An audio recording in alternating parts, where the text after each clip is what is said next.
sun. Will you open your eyes? Next we have Neil in California.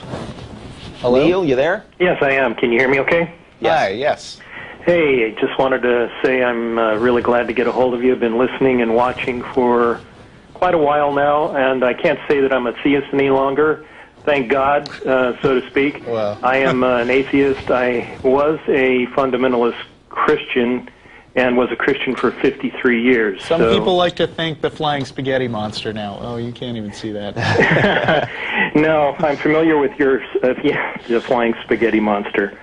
53 years a Christian, so it is possible to turn and go the other way. And I took the red pill finally about 5 years ago, and I can't turn back now. So no longer does anybody have to feel embarrassed about waiting so long, because I probably have the record when it comes to taking a long time. Well, I'm glad you took the red pill, but sorry about the flying squid robots. So anyway, I just wanted to say thank you for doing what you're doing and continue to do it. I think I followed a path that is very similar to Matt. Started studying the Bible. I started to do some lay ministry, started to preach and teach, and when you start to study the Bible, then you start to realize that these things don't make any sense any longer. And if you're involved in and around people that are just like you all of your life, and that's all you do, those are your friends, those are your family, you just fall into it, you get brainwashed, and you continue like that for years and years, and that's what happened to me.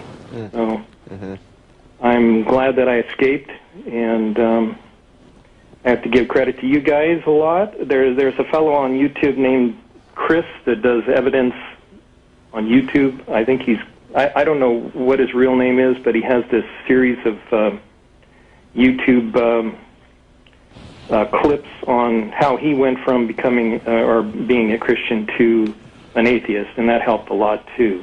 Great. Actually, there's another show that I'd like to recommend to you if you haven't heard of it yet. It's called Living After Faith, and as much as you might have in common with Matt, I think you probably have maybe even more in common with Rich, who was a theist for a much longer period of time and was a pastor at a pretty serious church, which he now describes as practically a cult. It was so evangelical. So shout out to Rich and Living After Faith.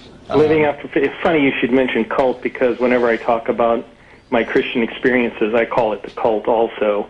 I was basically, a tongue-talking Holy Ghost Pentecostal. Yeah, that sort of thing. Pentecostal is the word I was looking for. Yeah, I've done things, seen things that you probably wouldn't understand or believe, and know how anybody could ever do it. I don't come from that religious background, but I spend so much time listening to people who have that, it's not news to me, and it's just kind of an interesting anthropological study as far as I'm concerned. Yeah, you just wonder how people, and I consider myself, quote-unquote, intelligent.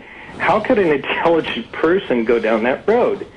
And you got to ask yourself, when you see those old movies in, I think it was 1936, where they show crowds and crowds of people cheering Adolf Hitler, how could those people, believe in that particular philosophy? And you just get caught up in it. It's the crowd dynamics. It's like our last caller who was trying to argue that as long as you have an inner feeling that you're on to the right thing, that then you shouldn't feel that you have to justify it rationally.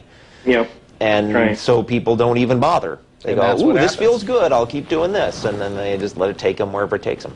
I never had anybody challenge me like you guys would have had I ever met you on the street. So I'm not sure I would have jumped people on the street. If I'm on the street, I'm probably busy going somewhere. Yeah, you probably didn't give me the time of day, right? Well, if you asked for it, I would. Anyway, guys, thanks a lot. I enjoy your show, and keep doing it. and I hope others will eventually catch on and start to really read and study the Bible for what it is, and try to get away from the influences. I guess Matt got away because he joined the Navy or went to the Navy for a while. I got a chance to see the other side. And well, really, Matt says that he got away from it because he spent so much time trying to look into justifications for his faith that when he totally failed to find any. I mean, it wasn't any external stuff. It was just sitting around thinking about. But he also credits this show before his time. Does he? Yeah. Oh, cool. Sure. But unfortunately, I guess I'm going to burn in hell forever and ever now. Nah, you're not. Jeff, you're unusually mellow today.